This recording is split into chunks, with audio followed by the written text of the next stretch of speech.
ప్రేమధార Bible అధ్యయన పాఠశాల శ్రోతలకు స్వాగతం. మత్తయి శుభవార్త, ఉత్తమ సువార్త. మత్తయి శుభవార్త, ఉత్తమ సువార్త. యేసుక్రీస్తు జీవిత గాథ, ఎల్లరూ వినవలసిన బోధ. యేసుక్రీస్తు జీవిత గాథ, ఎల్లరూ వినవలసిన బోధ. మత్తయి శుభవార్త, ఉత్తమ సువార్త. మత్తయి శుభవార్త, ఉత్తమ సువార్త. ప్రియ సోదరీ సోదరులారా, మీ బైబిళ్లు తెరవండి. మన పాఠం మత్తయి సువార్త 15వ అధ్యాయం. సావధానంగా వినండి, 1 నుండి 15వ వచనం వరకు. ఆ సమయమున యెరూషలేము నుండి శాస్త్రులు పరిసయ్యులు యేసునొద్దకు వచ్చి అన్నారు, నీ శిష్యులు చేతులు కడుక్కోకుండా భోంచేస్తున్నారే, వారెందు నిమిత్తము పెద్దల పారంపర్యాచారమును అతిక్రమిస్తున్నారు? అందుకు ఆయన అన్నాడు, మీరు మీ పారంపర్యాచారము నిమిత్తము దేవుని ఆజ్ఞను ఎందుకు అతిక్రమిస్తున్నారు? తల్లిదండ్రులను ఘనపరచుమని తండ్రినైనా తల్లినైనా దూషించేవాడు తప్పక మరణము పొందాలని దేవుడు సెలవిచ్చాడు. మీరైతే ఒకడు తన తండ్రినైనా తల్లినైనా చూచి, నా వలన నీకు ఏది ప్రయోజనమవుతుందో అది దేవార్పితము అని చెప్పిన ఎడల అతడు తన తండ్రినైనా తల్లినైనా ఘనపరచనక్కరలేదని చెబుతున్నారు. మీరు మీ పారంపర్యాచారము నిమిత్తమై దేవుని వాక్యమును నిరర్ధకము చేస్తున్నారు. వేషధారులారా, ఈ ప్రజలు తమ పెదవులతో నన్ను ఘనపరుస్తారు గాని వారి హృదయము నాకు దూరముగా ఉన్నది. మనుష్యులు కల్పించిన పద్ధతులు దైవోపదేశములని బోధిస్తూ వారు నన్ను వ్యర్థముగా ఆరాధిస్తున్నారు అని యెషయా మిమ్ములను గూర్చి ప్రవచించిన మాట సరిగానే ఉంది అని చెప్పి ఆయన అన్నాడు, మీరు విని గ్రహించండి. నోటపడేది మనుష్యుణ్ణి అపవిత్రపరచదు గాని నోటి నుండి వచ్చేదే మనుష్యుణ్ణి అపవిత్రపరుస్తుంది. వింటున్నారా? మతనాయకులతో యేసు ఎదుర్కొన్న సంఘర్షణ ఈ అధ్యాయంలో వివరంగా చెప్పబడింది. యెరూషలేములోని మతనాయకులు యేసు ఏమి చేస్తున్నది గమనించి చూస్తున్నారు. కొందరు నాయకులు గలిలయ ప్రాంతానికి పనిగట్టుకుని వచ్చి యేసుతో వివాదానికి తలపడ్డారు. భోజనానికి ముందు చేతులు కడుక్కోవడం ఒక ప్రత్యేక మతాచారంగా పాటిస్తారు రబ్బీలు. ఈ పారంపర్యాచారం మోషే ఏర్పరిచింది కాదు, రబ్బీలు రూపొందించింది. కడిగేది చేతులే కాదు, పాత్రలు, గిన్నెలు, పరికరాలు కూడా శుద్ధి చేస్తారు. దేవుని వాక్యం కంటే వీరికి ఈ పారంపర్యాచారం ముఖ్యమైంది. తల్లిదండ్రులను సన్మానించాలని మోషే ధర్మశాస్త్రం శాసించింది. ఇది 10 ఆజ్ఞలలో 5వ ఆజ్ఞ. అలా తల్లిదండ్రులను ఘనపరచని వానికి మరణశిక్ష విధించాలి. ఈ ఆజ్ఞను వీరు ఉల్లంఘిస్తున్నారు. ఈ బాధ్యతను దేవార్పితం అని చెప్పి కొట్టేస్తున్నారు. ఇది కేవలం వేషధారణ, భక్తి నటన. తల్లిదండ్రులను గురించిన బాధ్యతలను తప్పించుకునే ఉపాయమిది. యెషయా 29వ అధ్యాయం 13వ వచనంలో ఇలాంటి వేషధారులను దేవుడు గద్దించాడు. మనుషులు కల్పించుకున్న పారంపర్యాచారాలను తెచ్చి అమలుపరుస్తారు. వీరి హృదయాలు దేవునికి విరోధంగా దూరంగా ఉన్నాయి. వీరి భక్తి, వీరి ఆరాధన అంతా నాటకం, బూటకం అంటున్నాడు ప్రభువు. వాక్యాన్ని వీరు నిరర్ధకం చేస్తున్నారు. మానవులు కల్పించిన పద్ధతులు దైవోపదేశములని బోధిస్తూ నన్ను వ్యర్థముగా ఆరాధిస్తున్నారు అన్నాడు దేవుడు. మనిషిలోకి పోయే ఆహారం కాదు, మనిషిలో నుండి బయటికి వచ్చేదే మనిషిని మలినపరుస్తుంది. నీ నోటి నుండి బయటికి వస్తున్నదేమిటి?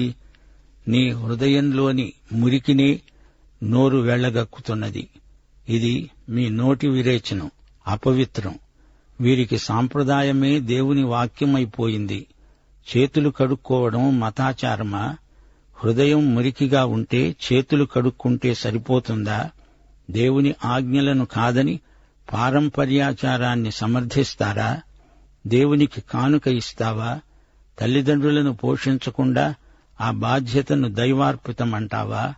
మతనాటకం ఆడేవారే పరిసయ్య వేషధారులు. చేతులు మాత్రం కాదు, హృదయశుద్ధి కావాలి. నైతిక మాలిన్యం భౌతికం కాదు, ఆధ్యాత్మికం. మత్తయి సువార్త 15వ అధ్యాయం 12 నుండి 20వ వచనం వరకు. అంతటా ఆయన శిష్యులు వచ్చి ఆయన్నడిగారు, పరిసయ్యులు ఆ మాట విని అభ్యంతరపడ్డారని నీకు తెలుసా? ఆయన అన్నాడు, పరలోకమందున్న నా తండ్రి నాటని ప్రతి మొక్క పెళ్లగించబడుతుంది. వారి జోలికి పోకండి. వారు గుడ్డివారై ఉండి గుడ్డివారికి తోవ చూపేవారు. గుడ్డివాడు గుడ్డివానికి తోవ చూపిన ఎడల వారిద్దరూ గుంటలో పడతారు గదా. అందుకు పేతురు అడిగాడు, ఈ ఉపమాన భావం మాకు తెలపండి. ఆయన అన్నాడు, మీరు ఇంతవరకు అవివేకులై ఉన్నారా? నోటిలోనికి పొయ్యేదంతా కడుపులో పడి బహిర్భూమిలో విడువబడుతుంది. గాని నోట నుండి బయటికి వచ్చేవి హృదయములో నుండి వస్తాయి. ఇవే మనిషిని అపవిత్రపరుస్తాయని మీరు గ్రహించరా? దురాలోచనలు, నరహత్యలు, వ్యభిచారములు, వేశ్యాగమనములు, దొంగతనములు, అబద్ధ సాక్ష్యములు, దేవదూషణలు హృదయములో నుండే వస్తాయి. ఇవే మనిషిని అపవిత్రపరుస్తాయి గాని చేతులు కడుక్కోకుండా భోజనము చేయటమే మనిషిని అపవిత్రపరచదు. శ్రోతలు వింటున్నారా? పరిసయ్యులు పరలోక తండ్రి నాటిన మొక్కలు కారు. ఈ మొక్కలను దేవుడు పెళ్లగించి వేస్తాడు. వారికిదే తీర్పు. గుడ్డివారైన మీరు గుడ్డివారిని గుంటలోకి నడిపిస్తారు. వారు వీరు అందరూ అదే గోతిలో పడతారు. పేతురు అడిగిన మీదట యేసు ఈ ఉపమాన భావం వారికి విడమరిచి చెప్పాడు. మాలిన్యం లోపలి నుంచి బయటికి వస్తుంది. అయితే నీ నోటిలో నుండి బయటికి వచ్చేది ఎలాంటిదో చూసుకో. నీ హృదయము నిండిన దానిని బట్టే నోరు మాట్లాడుతుంది. చెడ్డ తలంపులు, మాటలు చెడ్డ క్రియలుగా రూపొందుతాయి. చేతులు కడుక్కునే ఆచారం హృదయాన్ని శుద్ధిపరచజాలదు. దేవుడు నాటని ప్రతి మతాచారం పెళ్లగించేయాలి. హృదయం బావి అయితే నోరు బకెట్టు. మురికిని నోరు తోడిపోస్తుంది. యెషయా 5వ అధ్యాయం 20వ వచనం. కీడు మేలని, మేలు కీడని చెప్పుకొని చీకటి వెలుగని, వెలుగు చీకటి అని ఎంచుకునే వారికి శ్రమ. చేదు తీపి అని, తీపి చేదని ఎంచుకునే వారికి శ్రమ. హృదయమాలిన్యం నోటి ద్వారా బయటికి వస్తే బయటి నుండి లోపలికి పోయే తిండి మలం రూపంలో ఆసనం ద్వారా బహిర్భూమిలో విడువబడుతుంది. మీ హస్త ప్రక్షాళన కాదు, హృదయశుద్ధి ముఖ్యం అంటూ యేసు పరిసయ్యులకు మంచి చొరక అంటించాడు. మత్తయి సువార్త 15వ అధ్యాయం 21 నుండి 28వ వచనం వరకు. యేసు అక్కడి నుండి బయలుదేరి తూరు సీదోనుల ప్రాంతాలకు వెళ్లగా, ఇదిగో ఆ ప్రాంతాల నుండి కనాను స్త్రీ ఒకటి వచ్చి కేకలు వేస్తూ అన్నది, ప్రభువా, దావీదు కుమారుడా, నన్ను కరుణించు. నా కుమార్తె దయ్యము పట్టి బహు బాధపడుతున్నది. అందుకాయన ఆమెతో ఒక్క మాట అయినా చెప్పలేదు. అప్పుడాయన శిష్యులు వచ్చి ఆయనను వేడుకొని మరీ చెప్పారు, ఈమె మన వెంబడి వచ్చి కేకలు వేస్తోంది గనుక ఈమెను పంపివేయి. ఆయన అన్నాడు, ఇశ్రాయేలు ఇంటివారై నశించిన గొర్రెల వద్దకే గాని మరెవరి వద్దకు నేను పంపబడలేదు. అయినా ఆమె వచ్చి ఆయనకు మ్రొక్కి అడిగింది, ప్రభువా, నాకు సహాయము చెయ్యి. అందుకాయన అన్నాడు, పిల్లల రొట్టె తీసుకొని కుక్క పిల్లలకు వేయడము యుక్తము కాదు గదా. ఆమె అన్నది, నిజమే ప్రభువా, కుక్క పిల్లలు కూడా తమ యజమానుల బల్ల మీది నుండి పడే ముక్కలు తింటాయి గదా. అందుకు యేసు అన్నాడు, అమ్మా, నీ విశ్వాసము గొప్పది. నీవు కోరినట్లే నీకు అగునుగాక. ఆ ఘడియలోనే ఆమె కుమార్తె స్వస్థత నొందింది. జాగ్రత్తగా వినండి. యేసు ప్రభు సురోఫెనికయ్య స్త్రీ యొక్క కుమార్తెను స్వస్థపరిచాడు. యేసు మొదట తన ప్రజలైన ఇశ్రాయేలుకే సువార్త ప్రకటించాడు. అయితే వారు ఆయనను తిరస్కరించారు. వారికి యేసు ప్రభువుకు మధ్య సంఘర్షణ మొదలైంది. ఇశ్రాయేలు నాయకులు ఆయనతో వివాదం పెట్టుకున్నారు. యేసు తాత్కాలికంగా ఇశ్రాయేలును అవతల పెట్టివేసి అన్యుల వద్దకు వెళ్లిపోతున్నాడు. ప్రయాసపడి భారము మోసే సమస్త జనులారా, నా వద్దకు రండి, మీకు విశ్రాంతినిస్తాను అని సార్వత్రికమైన పిలుపునిస్తున్నాడు. సురోఫెనీకయ్య జాతి అసలే సంకర జాతి, నానాజాతి సాంకర్యం అందులో ఉంది. ఈ స్త్రీ ఒక అన్యురాలు. మార్కు సువార్త 7:26 ఆ స్త్రీ సురోఫెనీకయ్య వంశమందు పుట్టిన గ్రీసు దేశస్థురాలు. దావీదు కుమారుడా అనడానికి ఆమెకు హక్కు లేదు. దావీదు కుమారుడా అంటే యేసు పలకలేదు. శిష్యులు ఆమెను గురించి ఫిర్యాదు చేశారు. నేను ఇశ్రాయేలు జాతికి ప్రథమ అవకాశమివ్వాలి గదా అన్నాడు ప్రభువు. యేసు యూదులకు రాజుగా వచ్చాడు నిజమే. ఆయన శిలువ మీద పెట్టబడిన విలాసం యూదులకు రాజైన నజరేయుడైన యేసు. పిల్లలకు పెట్టాల్సింది కుక్క పిల్లలకు వెయ్యాలా అని ప్రభు అంటున్నప్పుడు అది ఆమెకు విశ్వాస పరీక్ష. రొట్టెలను అలాగే పిల్లలకు పెట్టుకో, కుక్క పిల్లలకు రొట్టె తుంపులైనా పడేయి ప్రభు అంటూ ఆమె ప్రాధేయపడి అడిగింది. లాజరు ధనవంతుడి కథలో లాజరును కుక్కపిల్లతో సమానంగా ఎంచి రొట్టె ముక్కలు పడేస్తే కుక్కలు వచ్చి అది కూడా లాజరుకు దక్కకుండా చేశాయి. పైగా లాజరు గాయాలను కుక్కపిల్లలు నాకాయి. యూదులు అన్యులను కుక్కల కింద పరిగణించి హీనంగా మాట్లాడేవారు. ఈ సురోఫెనికయ్య స్త్రీ యేసు తనను ఏ తరగతిలో పెట్టినా సరే అంటోంది. ఆమె విశ్వాసం ఎంతో గొప్పదని ప్రభువు గుర్తించి ఆమె మనవిని వెంటనే అంగీకరించాడు. ఈ కనానీయురాలిని ప్రభువు ప్రశంసించాడు. అన్యురాలివైనా నీవు ధన్యురాలవు అన్నాడు ప్రభువు.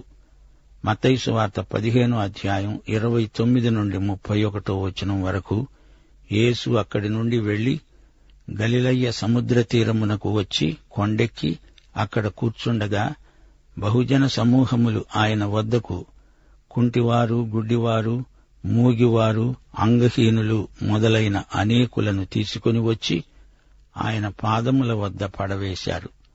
ఆయన వారిని స్వస్థపరిచాడు. మూగవారు మాట్లాడడము, అంగహీనులు బాగుపడడము, కుంటివారు నడవడము, గుడ్డివారు చూడడము జనసమూహము చూచి ఆశ్చర్యపడి ఇశ్రాయేలు దేవుణ్ణి మహిమపరిచారు. యేసు చేసిన అద్భుత స్వస్థతలు ఆయన దేవత్వానికి సమగ్రమైన రుజువులు. అందరూ బహిరంగంగా చూచారు, నమ్మారు, ప్రభువును మహిమపరిచారు. మత్తయి సువార్త 15:32-39 వరకు. అంతట యేసు తన శిష్యులను పిలిచి అన్నాడు, ఈ జనులు నేటికి 3 దినముల నుండి నా వద్దనే ఉన్నారు. వారికి తినడానికి ఏమీ లేదు గనుక వారి మీద కనికరపడుతున్నాను. వారు మార్గములో మూర్ఛపోతారేమో అని వారిని ఉపవాసముతో పంపివేయడానికి నాకు మనస్సు లేదు. ఆయన శిష్యులు అన్నారు, ఇంత గొప్ప జనసమూహమును తృప్తిపరచడానికి కావలసిన రొట్టెలు అరణ్య ప్రదేశములో మనకు ఎక్కడ్నించి వస్తాయి? యేసు వారినడిగాడు, మీ వద్ద ఎన్ని రొట్టెలున్నాయి? వారన్నారు, 7 రొట్టెలు కొన్ని చిన్న చేపలు ఉన్నాయి. అప్పుడాయన నేల మీద కూర్చోండని జనసమూహానికి ఆజ్ఞాపించాడు. ఆ రొట్టెలను ఆ చేపలను పట్టుకొని కృతజ్ఞతాస్తుతులు చెల్లించి వాటిని విరిచి తన శిష్యులకిచ్చాడు. శిష్యులు జనసమూహానికి వడ్డించారు. వారందరూ తిని తృప్తి పొందిన మీదట మిగిలిన ముక్కలు 7 గంపల నిండా ఎత్తారు. స్త్రీలు పిల్లలు గాక తిన్నవారు 4,000 మంది పురుషులు. తరువాత ఆయన జనసమూహములను పంపివేసి దోణి ఎక్కి మగదాను ప్రాంతాలకు వచ్చాడు. యేసు ఎలాంటి అద్భుతం ఇంతకు ముందు ఒకసారి చేశాడు. ఇందులో యేసు కనికరాన్ని మనం చూడగలం. యేసు మెస్సియాగా వారికి ఎన్ని అద్భుతాలు చేసి చూపించినా వారు ఆయనను రాజుగా మెస్సియాగా గుర్తించటం లేదు. శిష్యులు కూడా ఈ సత్యాన్ని పూర్తిగా గ్రహించలేకపోతున్నారు. కొన్ని రోజుల కిందటే ఆయన 5,000 మందికి భోజనం పెట్టాడు గదా. అయినా వీరు అల్ప విశ్వాసపు పలుకులు పలుకుతూనే ఉన్నారేమిటి? ఇంతమందికి చాలినన్ని రొట్టెలు ఎక్కడ్నించి తేవాలి అని మళ్లీ అదే పాట పాడతారేమిటి? ప్రియ విశ్వాసీ, అల్ప విశ్వాసము, అవిశ్వాసము ఈ రెండూ పాపమే. రోమాపత్రిక 14:23 విశ్వాస మూలము కానిదేదో అదంతా పాపమే. హెబ్రీ పత్రిక 12:1 ఇంత గొప్ప సాక్షి సమూహము మేఘము వలె మనలను ఆవరించి ఉన్నందున మనము కూడా ప్రతి భారమును సులువుగా చిక్కులు పెట్టే పాపమును విడిచిపెట్టి విశ్వాసమునకు కర్త, దానిని కొనసాగించేవాడు అయిన యేసు వైపు చూస్తూ మన ఎదుట ఉంచబడిన పందెములో ఓపికతో పరిగెత్తుదాము. ప్రతి భారము అంటే ఏమిటి? ఈ భారము అల్ప విశ్వాసము, అవిశ్వాసము. యేసును పూర్తిగా నమ్మాలి. ఈ సమస్య విశ్వాసికి వ్యక్తిగతమైనది. ఈ పాపం విశ్వాసిని సులువుగా చిక్కులు పెడుతుంది. యేసు ప్రభువు ఎంతో మందికి ఆహారం పెట్టిన సందర్భమిది. వీరు 4,000 మంది పురుషులు, ఇంకా స్త్రీలు, పిల్లలు, వచ్చిన వారందరూ కుటుంబాలుగా కదలి వచ్చారు. మొత్తం ఇంచుమించు 12,000 మంది అవుతారు.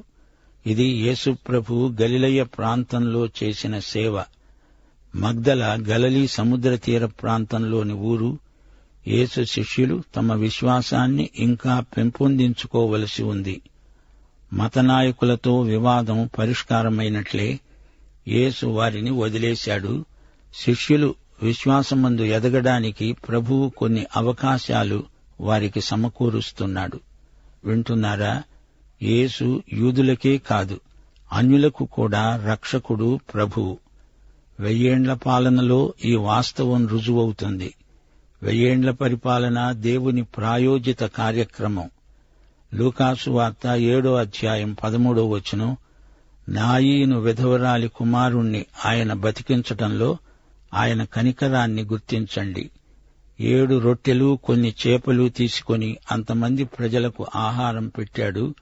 ఈసారి రొట్టె ముక్కలతో 7 గంపలు నింపాడు. అపొస్తల కార్యములు 10-11 అధ్యాయాలలో జరిగిన చరిత్ర అంతా కొర్నేలి అనే అన్యుని ఇంట్లో ఇశ్రాయేలు వారి మధ్యనే. దేవుని సంకల్పం సార్వత్రికమైనది. రకరకాల రోగులను ఆయన వద్దకు తెచ్చారు. అప్పుడాయన కొండమీద కూర్చొని ఉన్నాడు. కీర్తనలు 136:25 సమస్త జీవులకు ఆయన ఆహారమిస్తున్నాడు. ఆయన కృప నిరంతరము ఉంటుంది. దేవుడు 1000 కొలది మందికి కాదు, కోట్ల కొలది మందికి దినదినము ఆహారం పెడుతున్నాడు. కీర్తనలు 104:27 గేయకారుడు గానం చేస్తున్నాడు. సముద్ర ప్రాణులకు సైతము తగిన కాలమందు ఆహారమిస్తావు. అవన్నీ నీ దయ కోసము కనిపెట్టుకుని ఉన్నాయి. 145 కీర్తన 15 సర్వజీవుల కన్నులు నీవైపు చూస్తున్నవి. దేవా, తగిన కాలమందు నీవు వారికి ఆహారమిస్తావు. ప్రియ సోదరుడా, సోదరి, యేసు ప్రభువు ప్రజల ఆకలి తీర్చి వారికి తృప్తి కలిగించి పంపించాడు. 2 సార్లు అధిక సంఖ్యలో ప్రభు ప్రజలకు ఆహారం పెట్టాడు. అయితే ప్రతిరోజు అలాగే ప్రజలకు ప్రభువు సంతర్పణలు చేస్తాడని కాదు. ప్రతి ఒక్కరూ కష్టించి పనిచేయాలి, ఆహారం సంపాదించుకోవాలి. ప్రభువు అక్కడి నుండి మరో చోటికి కదలి వెళ్లాడు. ఆయన ఈ లోకంలో మేలు చేస్తూ సంచరించాడు. యేసు వెలుగు లోకం నలుమూలలకు ప్రసరించింది. ఈ అధ్యాయంలో యేసు ప్రభువు గొప్ప ప్రవక్తగా ప్రబోధాలు చేశాడు. గొప్ప వైద్యుడుగా రోగులను స్వస్థపరిచాడు. గొప్ప కాపరిగా గొర్రెలను మేపాడు. గొప్ప విజేతగా సైతానును గద్దించి పారద్రోలాడు. మహాదాతగా ఆకలి కడుపులకు సమృద్ధి ఆహారం సరఫరా చేశాడు. మతాచారాలు, పితృపారంపర్యమైన వ్యర్థ ప్రవర్తనను గద్దించాడు. మానవ హృదయంలోని మాలిన్యము ఎంత అనారోగ్యకరమో తేటగా చూపించాడు. కనానీయ స్త్రీ యొక్క కుమార్తెలో నుండి దయ్యాన్ని వెళ్లగొట్టాడు. తమ సాంప్రదాయాలనే వాక్యం కంటే ముఖ్యంగా ఎంచే మతనాయకులకు శ్రమ. దేవుని వాక్యాన్ని తమ సాంప్రదాయాలను సమర్థించుకోవడానికి వాడుకునేవారికి శ్రమ.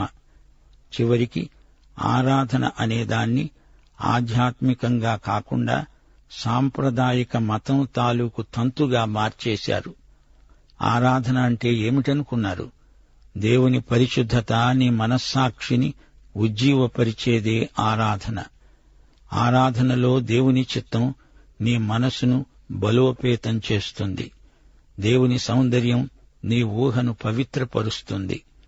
ఆరాధన దేవుని ప్రేమకు నీ హృదయాన్ని తెరుస్తుంది. నీ చిత్తాన్ని దేవుని చిత్తానికి లోబరుస్తుంది. ఆరాధన మత వ్యాసంగం కారాదు గాని పరిసయ్యులు ఆరాధనను మత సంబంధమైన భారంగా కాడిగా మార్చి దాన్ని ప్రజల మీద మోపారు. పరిసయ్యుల మతమంతా బాహిరమైన ఆచారకాండ మాత్రమే. యేసు ప్రేమ పక్షపాతమెరుగదు. యూదేతరులను అందరినీ ఆయన ఎంతో ప్రేమించాడు. యేసే జీవాహారం అనే సత్యం మత్తయి సువార్తలో పదే పదే నిరూపించబడింది. అనేక మంది ప్రజలకు ఆహారం పెట్టడంలో వారు గొప్ప ఆధ్యాత్మిక సత్యాన్ని నేర్చుకున్నారు. యేసే జీవపు రొట్టె, జీవాహారం. మనుషుల ఆత్మలను నిత్య జీవార్థమై బ్రతికించే ఆధ్యాత్మిక మన్నా, అక్షయాహారం యేసే. వింటున్నారా? ఈ స్వస్థతలన్నిటిలో, ఈ ఆహారం పంచిపెట్టడంలో దేవుని కనికరాన్ని మనం చూడగలం. అన్యులను ప్రేమించాడు యేసు. నిష్పాక్షికంగా ఆయన సమస్త మానవులకు తన ప్రేమను రుచి చూపించాడు. జీవాహారము యూదులకే కాదు, ఇతరులకు కూడా. ఈ సత్యమేమిటో యేసు చెప్పడమే కాదు, వారికి చేసి చూపించాడు. యేసునే ఆహారముగా పానీయంగా స్వీకరించడమే ప్రభువు బల్ల సహవాస సంకేతం. లవొదికయ సంఘంతో ప్రభువు ఏమన్నాడు? నీవు తలుపు తీస్తే నీ వద్దకు వస్తాను, నాతో నీవు, నీతో నేను భోజనం చేస్తాము. పాఠం సమాప్తం. మన ప్రభువైన యేసుక్రీస్తు యొక్క కృప, తండ్రి అయిన దేవుని ప్రేమ, పరిశుద్ధాత్మ అన్యోన్య సహవాసము మనకు నిత్యత్వం పర్యంతము తోడై ఉండునుగాక. ఆమేన్.